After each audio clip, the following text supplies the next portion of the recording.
My cousin is having an affair with his stepmother, and my uncle just found out. A little backstory. My cousin's mom passed away when he was little, leaving my uncle to raise a kid all on his own, which he was not at all prepared for. The two argued all the time, and when my cousin turned 18, he just took off. Like, fell off the face of the earth for several years.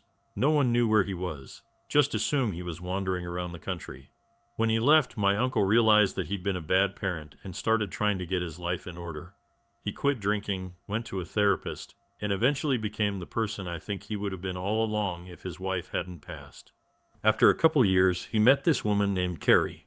He immediately fell in love with her, and the two married about a year after they started dating.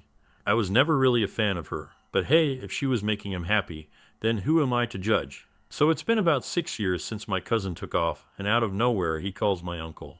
The two meet up, and after some heartfelt apologies and manly tears, they hug it out. My cousin, who's been God knows where, moves back in with his dad and new stepmother. Things seem to be going really well until she started acting weird around my uncle. He feels like something is up, but he really wants to make it work. We were on the phone the other day, and he was just distraught, so I asked him what happened. Eventually, he's telling me that she's been having an affair, and that it's with my cousin. Stunned, I asked him how he found out. Through the tears, he says, I left work early to surprise her, but that's when I walked in the house and saw Carrie on my wayward son.